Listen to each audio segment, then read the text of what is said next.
조선은 고려를 미워해서 무너뜨린 게 아닙니다. 오히려 고려라는 나라를 너무나도 잘 이해했기 때문에 그 모든 것을 전면 부정해야만 했습니다. 우리는 흔히 역사를 배우며 이렇게 요약하곤 합니다. 고려는 혼란스러웠고 조선은 그 혼란을 바로잡은 정의로운 나라였다고 말입니다. 고려는 느슨했고 조선은 엄격했으며 고려가 애매하게 굴었던 모든 일을 조선은 명확하게 정리했다고 말이죠. 하지만 정말로 그랬을까요? 우리가 지난 시간 살펴보았듯 고려는 결코 무질서한 나라가 아니었습니다. 오히려 고려는 도처에 널린 불안을 관리하는 법을 그 어느 국가보다 정교하게 알고 있던 체계적인 국가였습니다. 그들은 불안을 무작정 억누르지 않았고 존재하지 않는 것처럼 제거하려 들지도 않았습니다. 대신 그 통제불능의 불안을 제도와 의례, 공간과 규칙이라는 틀 속에 가두어 폭발하지 않도록 끊임없이 길들이는 영리한 나라였습니다. 문제는 바로 그 지점에 있었습니다. 고려는 불안을 관리했지만 그 불안은 결코 사라지지 않았습니다. 세대가 바뀌고 새로운 갈등이 터져나올 때마다 규칙은 계속해서 늘어났고 의례는 겹겹이 쌓여만 갔습니다. 불안은 시간이 흐를수록 점점 더 정교해지고 무거워졌을 뿐 결코 더 작아지지는 않았던 것입니다. 그리고 이 거대한 시스템이 한계에 다다른 모습을 가장 가까이에서 그리고 가장 날카로운 시선으로 지켜본 사람도 있었습니다. 바로 고려의 심장부에서 자라난 새로운 엘리트 세대, 훗날 조선이라는 새로운 세계를 설계하게 될 사람들이었습니다. 그들이 본 고려는 더 이상 유연한 나라가 아니었습니다. 현명한 균형을 잡는 나라 역시 아니었습니다. 그들의 눈에 비친 고려는 그저 끝없이 불안을 내일로 미루며 아슬아슬한 관리만 이어가는 나라였습니다. 언젠가는 반드시 터지고야 말 근본적인 문제들을 화려한 규칙, 복잡한 의례라는 껍데기로 간신히 덮어두는 위태로운 나라였던 셈입니다. 그래서 그들은 단호하게 결론 내립니다. 지금의 이 방식으로는 나라가 언젠가 안에서부터 문드러질 것이다. 이 순간 조선을 설계한 이들의 선택지는 단 하나로 압축됩니다. 불안을 지금처럼 관리하며 버틸 것인가? 아니면 불안을 발생시키는 뿌리 자체를 완전히 제거할 것인가? 조선은 주저하지 않았습니다. 고려가 500년 동안 쌓아올린 그 정교한 시스템을 실패한 방식으로 규정하고 이전과는 완전히 다른 길을 선택합니다. 이것은 단순히 왕의 성씨가 바뀐 왕조 교체의 문제가 아닙니다. 그것은 한 시대를 지배해온 통치 철학에 대한 전면적인 부정이었으며 국가라는 존재의 목적을 다시 쓰는 혁명이었습니다. 이제부터 우리는 그 거대한 질문의 내부를 하나씩 해부해 볼 것입니다. 왜 조선은 그토록 찬란했던 고려를 계승하지 않았는가? 왜 더 정교해 보였던 관리의 방식을 버리고 스스로를 구속하는 엄격함을 택했는가? 그리고 왜 조선은 불안을 관리하던 나라 대신 불안을 완전히 박멸하려는 결벽증적인 나라가 되기를 선택했는가? 그 장엄하고도 서늘한 설계의 서막을 지금 엽니다. 고려의 방식은 결코 실패가 아니었습니다. 오히려 그것은 당시 시대적 조건 속에서는 극도로 세련되고 지극히 현실적인 해법이었습니다. 불안을 억지로 제거하려다 나라 전체가 산산조각나는 극단적인 혼란을 택하는 대신 불안을 제도와 의례, 타협과 균형이라는 정교한 틀 속에 가두어 국가의 장기 생존을 도모했던 선택. 우리가 목격한 500년이라는 긴 역사는 그 전략이 얼마나 유효했는지를 증명하는 가장 강력한 증거입니다. 그러나 문제는 시스템의 성공 그 자체가 아니었습니다. 진짜 비극은 그 오랜 성공이 만들어낸 피할 수 없는 구조적 피로였습니다. 불안을 관리한다는 것은 역설적으로 불안이 결코 사라지지 않는다는 서늘한 사실을 전제로 움직이는 체계입니다. 위험이 완전히 제거되지 않기에 국가는 늘 잠재적 폭발에 대비해 한 발 앞서 움직여야 했습니다. 그리고 그 대비는 언제나 새로운 규칙의 추가, 의례의 정교화, 그리고 그것들을 감시하기 위한 관리 장치의 무한한 확장으로 이어졌습니다. 처음에는 필요에 의한 선택이었습니다. 두 번째 추가된 규칙 또한 합리적이었습니다. 하지만 세 번째, 네 번째 단계를 넘어가면서 이 체계는 서서히 설계자의 의도와는 다른 성격을 띠기 시작합니다. 불안이 줄어들 기미가 보이지 않자 국가는 본질적인 해결책 대신 불안을 다루는 매뉴얼과 규칙만 계속해서 늘려갔습니다. 의례는 점점 더 복잡해져 본래의 의미를 잃었고 절차는 서로를 의심하고 감시하기 위한 장치로 겹겹이 쌓여갔습니다. 한번 만들어진 규칙은 기득권의 이해관계와 맞물려 결코 폐기되지 않았고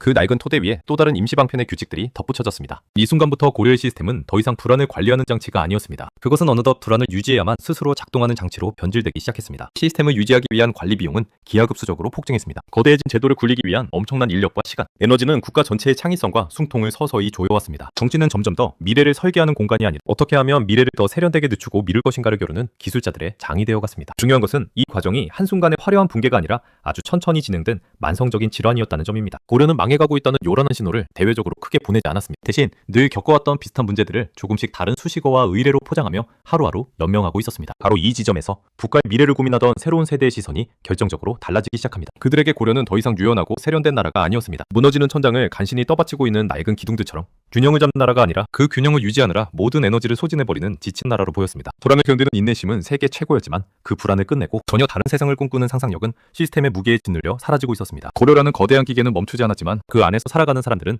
이제 근본적인 회의감을 품기 시작했습니다. 과연 이 무거운 구조를 끝까지 끌고 가는 것이 우리에게 옳은 길인가? 라는 질문이 터져나오기 시작한 것입니다. 여기서 우리가 주목해야 할 중요한 사실이 하나 있습니다. 당시의 지식인들은 고려를 결코 무능하다고 생각하지 않았습니다. 오히려 그들은 고려가 너무 유능했기 때문에 더 위험하다고 느꼈습니다. 불안을 관리하는 기술이 극도로 정교해진 나라는 어느 순간부터 그 불안 자체를 존재의 이유로 정당화하기 시작합니다. 불안이 완전히 사라져버리면 지금의 복잡한 규칙과 질서, 그리고 그 안에서 누리는 기득권과 역할 분담이 통째로 흔들리기 때문입니다. 시스템은 생존을 위해 불안을 필요로 하게 된 것입니다. 이 무거운 인식의 전환이 고려말 지식인들의 사고를 깊숙이 잠식해 들어갔습니다. 이 나라는 고칠 능력이 없는 게 아니라 어쩌면 고치지 않도록 설계된 것 아닌가 라는 의문이 서서히 고개를 들기 시작한 것입니다. 보이지 않는 벽에 가두어둔 불안이 서서히 임계점을 넘고 있었고 관리라는 이름의 정체가 계속될수록 미래는 점점 더 어두워 보였습니다. 그리고 바로 이 지점에서 역사의 거대한 수레바퀴는 다음 단계로 움직이기 시작합니다. 불안을 관리하는 체계의 근본적인 한계를 가장 또렷하고 고통스럽게 감지했던 사람들, 시스템의 정체 속에서 하멸의 징조를 일궈냈던 그들이 바로 조선이라는 나라를 설계하게 될 새로운 세대였습니다. 이 젊은 지식인들이 낡은 고려를 바라보며 품었던 가장 근본적이고도 두려운 감정, 즉 미래가 사라진 시대의 새 세대의 공포를 본격적으로 해부해보겠습니다. 그들은 과연 무엇을 보았기에 그토록 견고했던 500년의 역사를 부정하고 죽음을 무릅쓴 대전환의 길로 나섰던 것일까요? 고려 말 나라의 심장부에는 이전에 본 적 없는 기이한 종류의 공포가 번지고 있었습니다. 그것은 당장 내일 전쟁이 터질 것 같은 급박한 공포도 아니었고 왕권이 하루아침에 찬탈당할 것 같은 정치적 공포도 아니었습니다. 오히려 훨씬 더 조용하고 더 깊숙한 곳에서부터 서서히 자라나는 실존적인 종류의 불안이었습니다. 이 나라는 겉보기에 아직 멀쩡해 보이는데 왜 우리의 미래는 한 치 앞도 보이지 않는가? 라는 질문에서 시작된 거대한 절망이었습니다. 이 질문을 가장 먼저 그리고 가장 집요하게 붙잡은 사람들은 변방의 반란군도 야심 가득한 무력 군벌도 아니었습니다. 바로 고려가 공들여 만든 관리 시스템 한가운데서 엘리트로 성장한 집단, 훗날 신진 사대부라 불리게 될 젊은 지식인들이었습니다. 그들은 고려 시스템을 가장 가까이에서 운용해본 사람들이었고 그만큼 이 체계가 가진 놀라운 강점과 치명적인 한계를 누구보다 정확히 꿰뚫고 있던 세대였습니다. 그들이 본 고려는 표면적으로는 여전히 정교하게 작동하고 있었습니다. 관료제는 톱니바퀴처럼 돌아갔고 국가 의례는 한치의 오차 없이 집행되었으며 수백 년간 이어온 복잡한 규칙들은 하루도 빠짐없이 반복되었습니다. 겉으로만 보면 질서는 유지되고 있었고 국가는 당장 붕괴할 것처럼 보이지도 않았습니다. 하지만 바로 그 점이 젊은 지식인들에게는 가장 큰 공포로 다가왔습니다. 문제는 시스템이 고장났다는 사실이 아니라 고장난 채로 무너지지 않고 버틴다는 사실 그 자체였습니다. 그들은 스스로에게 묻기 시작합니다. 이 나라는 대체 언제까지 이런 임시방편의 방식으로 버틸 수 있는가? 모든 본질적인 문제를 규칙으로 덮어버리고 모든 치명적인 갈등을 의례로 밀어두는 이 위태로운 구조는 과연 우리를 어디로 데려가고 있는가? 고려의 불안관리 시스템은 너무나도 세련되어서 당장의 위기를 유예시키는 데 탁월했습니다. 지방의 반란은 적절한 타협안으로 흡수되었고 권력층의 갈등은 복잡한 절차 속에서 적당히 봉합되었으며 체제의 모순은 새로운 규칙 하나를 덧대는 것으로 일단 덮였습니다. 비극은 이 방식이 단기적으로는 언제나 성공한다는 점에 있었습니다. 바로 그 사소한 성공들 때문에 근본적인 개혁의 순간은 계속해서 뒤로 밀려났고 시대를 바꿀 결단은 끝없이 유예되었습니다. 새 세대의 눈에 비친 고려는 점점 결단을 내릴 능력을 상실한 나라로 보이기 시작했습니다. 무너질 용기도 없고 그렇다고 완전히 새로 태어날 기계도 없는 나라. 현상을 유지하기 위해 국가의 모든 에너지를 쏟아부느라 더 나은 미래를 상상할 힘을 완전히 잃어버린 나라였습니다. 이 젊은 사대부들은 정체된 고려를 보며 소름 끼치는 진실을 마주했습니다. 이 나라는 고쳐지지 않는 게 아니라 기득권과 시스템이 결탁하여 고쳐지지 않도록 스스로를 철저히 보호하고 있다는 사실을 말입니다. 이 공포는 단순한 정책 비판이나 기득권에 대한 불만이 아니었습니다. 그것은 자신들이 살아갈 미래에 대한 처절한 절망이었습니다. 지금의 불안관리 시스템이 유지되는 한 자신들은 평생 낡은 규칙을 수선하고 복잡한 의례를 집행하는 행정 기술자에 머물 뿐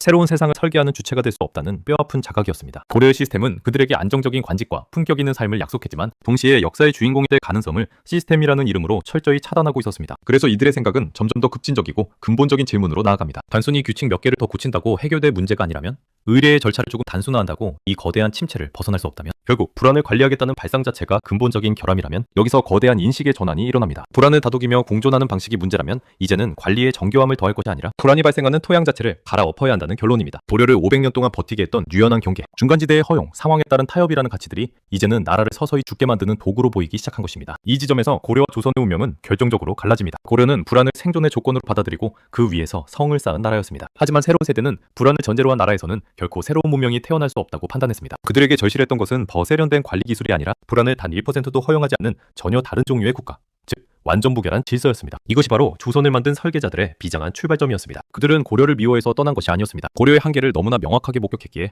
그 낡은 체계 안에 더 머물 수 없었던 것입니다. 그들의 공포는 침략하는 외적도, 피 튀기는 내전도 아니었습니다. 이대로 가면 아무 일도 일어나지 않은 채 썩어갈 것이라는 정체의 공포, 그것이 혁명의 불씨가 되었습니다. 그리고 그 공포는 곧 서슬퍼런 결단으로 이어집니다. 불안을 관리하며 연명하는 나라를 끝내고 불안을 원천에서부터 잘라내는 나라를 만들겠다는 결단. 이 결단이 어떻게 구체적인 통치 철학으로 구체화되었는지 살펴봅니다. 고려의 유연한 회색지대를 전면 부정하고 세상을 선과 흑과 백으로 선명하게 나누기 시작한 새로운 설계도, 조선의 불안방내 프로젝트가 이제 본격적으로 시작됩니다. 신진 사대부들이 내린 결론은 단순하면서도 잔혹했습니다. 불안을 관리하는 방식 자체가 이 시대의 가장 큰 문제다. 그들은 더 정교한 규칙을 만들고 더 세련된 의례를 덧대는 것만으로는 이미 수명이 다한 이 나라를 다시 살릴 수 없다고 판단했습니다. 고려의 방식은 지난 500년 동안 너무나도 오래 그리고 너무나도 잘 작동해왔습니다. 하지만 그 지독한 성공의 결과로 국가는 외형적으로는 살아있었으나 그 안의 미래는 점점 질식해가고 있었습니다. 그래서 그들은 과감히 선택합니다. 관리의 기술을 더 정교하게 발전시키는 개량의 길이 아니라 불안이 태어나는 구조 자체를 근본적으로 제거하는 혁명의 길 말입니다. 이 파격적인 선택의 핵심에는 하나의 급진적인 발상이 자리 잡고 있었습니다. 그것은 바로 애매함의 종말이었습니다. 고려는 역사 내내 특유의 유연함으로 애매함을 허용했습니다. 흑과 백 사이의 넓은 회색지대를 인정했고 상황에 따른 유연한 타협을 최고의 정치적 미덕으로 삼았습니다. 하지만 조선이라는 조선이라는 새로운 국가를 설계한 이들의 눈에 이 모든 것은 더 이상 지혜가 아니었습니다. 그것은 그저 책임을 회피하고 결단을 유예함, 본질적인 문제를 내일로 떠넘기는 위험하고도 게으른 관성처럼 보였습니다. 그들은 애매함이야말로 만병의 근원인 불안이 자라나는 온상이라고 보았습니다. 불안이 사라지지 않는 이유는 국가의 관리가 부족해서가 아니라 애초에 우리 시스템이 불안을 허용하는 여지를 남겨두고 있기 때문이라고 판단한 것입니다. 그래서 조선의 설계는 극단적으로 명확하고 선명한 방향을 향합니다. 불안을 관리하지 않는다. 불안을 더는 허용하지 않는다. 퇴색지대를 철저히 없애고 세상의 모든 가치를 오직 흙과 백으로 나눈다. 무엇이 절대적으로 옳고 무엇이 그른지,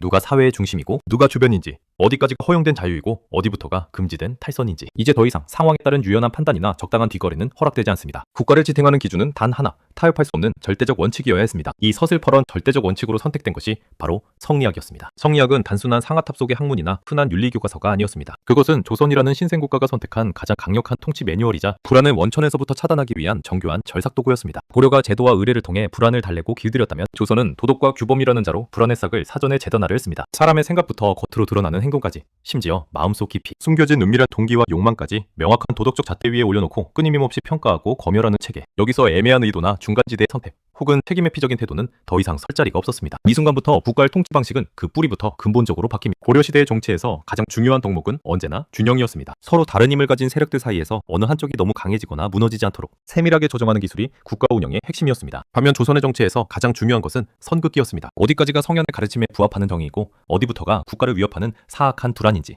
미리 규정합니다. 그리고 그 선을 단 1mm라도 넘는 순간 타협 없는 즉각적인 배제와 처단이 뒤따르는 방식입니다. 이제 불안은 더 이상 달래야 할 관리 대상이 아니라 반드시 박멸해야 할 제거 대상이 되었습니다. 이러한 철학적 변화는 국가의 권력 구조에도 결정적인 영향을 미칩니다. 고려의 왕은 갈등하는 세력들 사이에서 위태로운 균형을 잡는 최고의 조정자였습니다. 하지만 조선의 왕은 무엇이 옳고 그른지를 가르는 절대적 심판자여야 했습니다. 만백성의 도덕질서를 보증하는 최종 보증인이자 흔들리지 않는 가치 기준의 상징으로 서야 했습니다. 왕권은 더 이상 유연한 중재의 기술이 아니라 명확하고 엄격한 판단을 내리는 도덕적 권위로 제정이 되었습니다. 이는 왕의 물리적 권력이 약해진 것이 아니라 권력의 성격 자체가 공학에서 윤리로 완전히 달라진 것을 의미했습니다. 조선의 결단은 실로 과감했고 동시에 지독하리만큼 냉정했습니다. 고려가 수백 년에 걸쳐 축적해온 그 놀라운 유연성, 어떤 위기에도 무너지지 않았던 회복 탄력성, 그리고 서로 다른 이질적인 것들을 넓게 끌어안는 포용력은 이 과정에서 과감히 폐기되었습니다. 대신 조선은 한치의 오차도 없는 명확한 질서, 강력한 중앙집권 시스템, 그리고 철저한 도덕적 기준에 의해 통제되는 예측 가능한 사회를 택했습니다. 불안을 완전히 제거하지 않는 한 이 나라는 끝없이 같은 자리에서 썩어갈 것이라는 사대부들의 공포가 이 가혹한 선택을 끝까지 밀어붙였습니다. 우리가 잊지 말아야 할 중요한 사실은 이 결정이 결코 순간적인 충동이나 단순한 복수심에서 나온 것이 아니란 점입니다. 조선은 고려라는 나라를 무시했기에 부정한 것이 아니었습니다. 오히려 고려가 가진 시스템적 한계를 너무나 정확하고 뼈아프게 이해했기 때문에 그 방식을 더 이상 이어가는 것은